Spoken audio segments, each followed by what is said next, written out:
Hey guys, what's going on? Welcome to the channel. Told you guys I'd do an update video on the OBS, so here it is. We're gonna do 5 things that we need to fix on this thing ASAP.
Dive into the OBS Ford. This is a 1997 F250 7.5 liter 460 big block.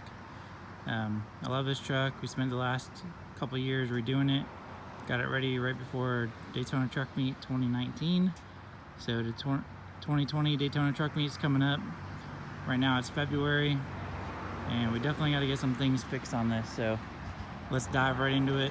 We'll zip around here to the driver's side and we'll go into thing number 5. Alright guys, so thing number 5 on the truck is a door switch. That's the first thing we gotta fix. Already got the part coming from OBS Solutions. It's common on these trucks. This breaks off the door panel. So what happens is the plastic down in here breaks. So I'm gonna put a link when we go to install it. I'll do an installation video. OBS Solutions makes a metal plate that you mount to your door panel, and that way your switch can mount to that metal plate, and you can fix this from rattling around when you drive, because it's super annoying. Also, thing number 5, and a door handle. So I'm gonna try to outsource some billet aluminum door handles. OBS Country Boy, he had some made up for his OBS, and they're pretty sweet. They say like Bonnie Blue on them.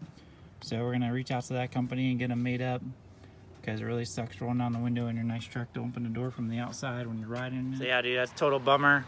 Have to open up your door from the outside when you're inside, rolling down the window. Makes you feel kind of busted. So thing number 5, we gotta fix the driver door panel, and we'll dive into number 4. Diving into thing number 4. If you look at the truck real close, there's a 4-inch rough country lift, and in the back I still left the leveling leaf spring in it. So I gotta pull that leaf spring out just so we can bring the lines of the truck. If you look at it, it sits about 1.5 inches higher or 2 inches higher in the back. So not a big deal, but just want to drop that spring out, lower the back down so it matches the front. And then the other thing that I'd really like to do in the future is solid axle swap the front of the truck. It probably isn't going to happen by Daytona, but let's dive underneath here. Alright guys, so we got a crappy engine in the front. Ford came up with this design. It's like the twin I-beam setup. Really like the solid axle. Makes it a lot easier for aligning it. Just keeping your driving goes right. A lot easier for lifting. So the rough country lift has a drop brackets. Excuse me. If you go down below, I'll put a link in the description. When we installed this lift kit, so far it's holding up good. It does ride really rough. So thing number 4 is fixing the suspension on it. It's on the list, and we're gonna try to get that dialed in. At least get the back end lowered down. But other than that, it's still looking pretty good. All this, you know, I took a wire brush to it, I painted the whole underside of the truck, so it's still holding up pretty well.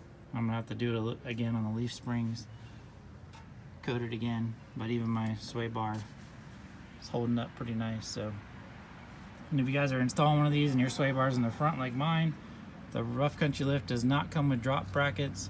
You have to get these from, I believe I got them from Skyjacker, to drop your sway bar down, so that way you can still mount it up. If you call rough country, depending on who you get, the guy I got said you just need longer links. Well, that guy was wrong. You need these sway bar drop brackets in order to get your sway bar to work. So thing number 4 will be fixing the suspension. Right, so now we'll be diving into thing number 3, trying to get done before Daytona. We'll see what happens. So let's dive back underneath the truck and I'll show you what we got going on there. Alright guys, so thing number 3 is going to be the exhaust setup. I already ordered the exhaust setup from Banks. It's a complete Banks system. I've had it now for about a year. And I have to say, the Banks power pack, everything looks really nice. But I'm kind of disappointed in what they send you when you spend the money to order a Banks setup. So, all these U-bolts they send you, they're all just basic steel U-bolts. So these haven't even been on a year yet and they're already rusted. And I don't hardly ever drive a truck, don't have any salt. You know, stays underneath the cover, so that's pretty crappy. So we got to get some new hardware for it. And then also, I want to send it out and get a ceramic coated. So if you're in the Florida area, East Coast, east of Orlando, hit me up if you know somebody that does ceramic coating, because we're gonna have to drop off the whole exhaust. I want to get the tailpipe and everything done, coated. I put the tailpipe section on right before Daytona last year, just because it has those ugly 2-inch exhaust pipes. So I wanted to get that off there and put the Banks tailpipe section on. And look at it already, man. Pathetic. So really disappointed in Banks for their stainless, man. It's not even, I mean, you spend a ton of money on that stuff, dude, but really kind of aggravates you at the end of the day. So we're gonna have to take that off, get the whole thing coated, headers and everything, so that way we can put the headers full exhaust on and let the 7.5 liter breathe a little bit. So that'll be the number 3 thing we gotta do, is we gotta fix the exhaust.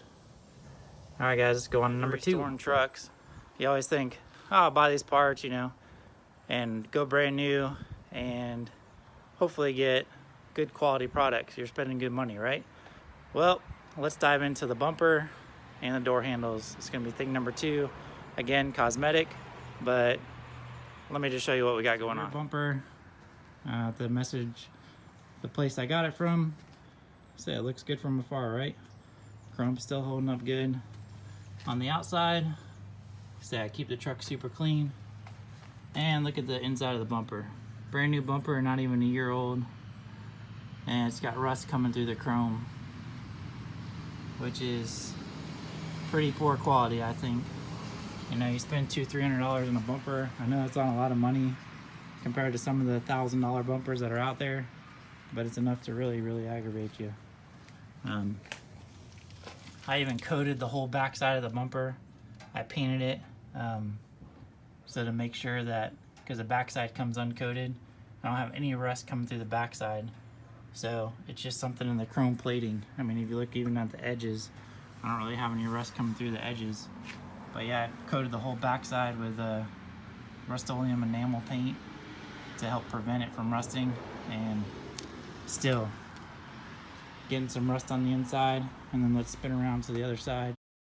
All right, so spin around to the door handles, and look at that, man.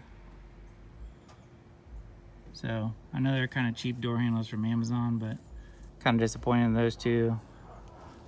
You know, I keep them clean, but they're already oxidizing and getting some pitting underneath them. So thing number 2, like, again, cosmetic, but enough to drive you crazy when you're spending good money on your truck. People ask me for, when I was building it, how the taillights, you know, these are just real cheap taillights. They're holding up real well. I think they're like $30-40 for the set, so they're not bad. And then if we go up to the front of the truck, people were asking me about the grill. I think the grill is really holding up well.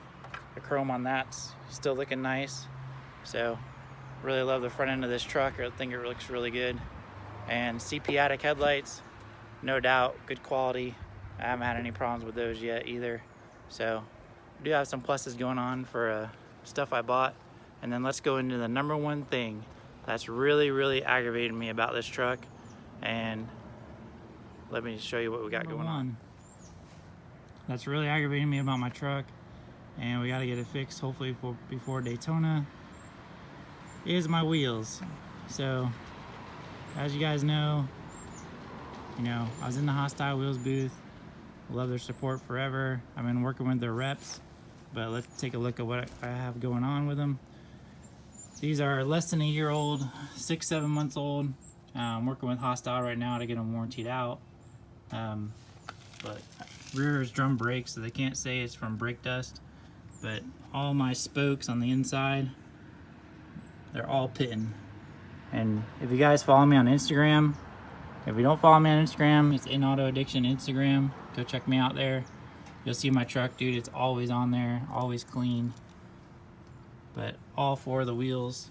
Let's spin up to the front one so that way you guys can see that one.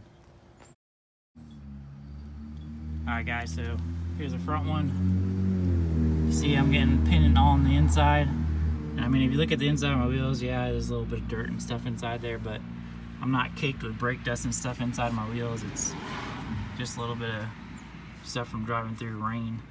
But look, every single spoke. Kind of disappointing, man. I mean, I'm gonna get them warrantied out and then make a decision on whether I'm gonna keep them or not. But Hostile, you know, much love for you guys. Not bad math on your product or anything like that. Just looking for some support on these wheels. All the guys in Florida, the Florida reps and Texas reps have been really awesome. So, you know, no bad blood there, just trying to get it taken care of, you know. Work hard to get the truck done, and really appreciate them putting me in the booth last year. It was pretty awesome. Hopefully I can get in the booth again this year, but kind of makes me sick. I gotta change my wheels out already, so it is what it is. Okay, guys, so that's the #1 thing I gotta get changed by Daytona is my wheels. So not that the truck looks bad with them on there, but man, is it frustrating to clean your wheels after you spent, I don't want to tell you, probably between the wheels and the tires, I got like $3,600, you know, almost $4 grand in the wheels and tires to make the truck look good. I love the styling of the wheel. It's a real classic looking style, but to have it pitting really, really sucks. And but yeah, I mean, what you gonna do? So I'll keep you guys posted on the wheels getting changed out. We'll do a video when we swap the wheels out. My truck will be wheelless on blocks. I don't even have stocks to put on it. If you're a wheel company out there and you want to sponsor the truck, I'm even willing to pay the difference. Just let me know. I want to go to a forged wheel probably, but or if you guys got connections, you guys got any ideas what I could do with the new wheels once I get them to help prevent that, let me know. But we'll see how that goes. But spin around here, I'll show you some of the stuff I painted on the truck that's still holding up, and I painted it in my backyard. Hold on one second. Okay, so some of the stuff that's still holding up crazy good is my steps. People on Instagram are commenting these are just the regular bolt, you know, hoop steps. You can get them on Running Board Warehouse, wherever. They're just aluminum. I prepped them all, painted them, just painted them all in my backyard, cleared them. But dude, my kids get in and out of that, and look at how good the quality, you know, they still look really nice. I painted my mirror caps to match the steps. Painted my wiper arms. So, I mean, even for, you know, some Krylon touching, my stuff's holding up pretty good. And back here, I painted my hitch. And my hitch is still looking nice, so.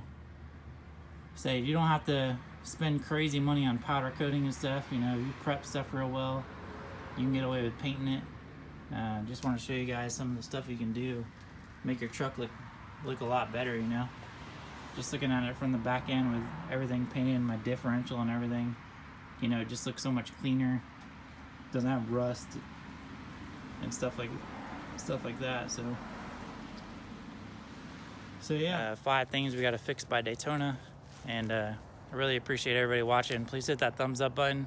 Subscribe to the channel if you haven't already subscribed. Go check me out on Instagram too. You can follow this build, follow my 86 Cutlass build, and then I still got another car on the channel we need to reveal, but I've been working a lot of hours. But man, if I didn't show you guys the wheels, I mean, shoot, from a distance, 10, 15 feet. She still looks really nice, clean. And we'll get the other stuff fixed, man. I mean, it's all in good time. Little frustrations that happen when you build stuff. But appreciate you guys letting me vent. And then if you're gonna go up to Daytona, please comment below. And then we'll see you guys up there. And then yeah, maybe we'll ride out. Still debating whether I'm gonna enter in the show or if I'm just gonna cruise around. I really don't want to park back on the South 40 again like I was the first couple days. I don't think you get a lot of exposure back there from the crowds, but let me know what you guys think about the truck. Any suggestions for the suspension, anything else that I mentioned, you know where to get a rear bumper from, some quality outer door handles, inner door handles. Let me know. I'm up for suggestions, man. If I can help y'all out, comment below, man. If you look at all my videos, I get back to y'all. So I really appreciate the love and support. We'll see you guys on the next video. Y'all have a good one.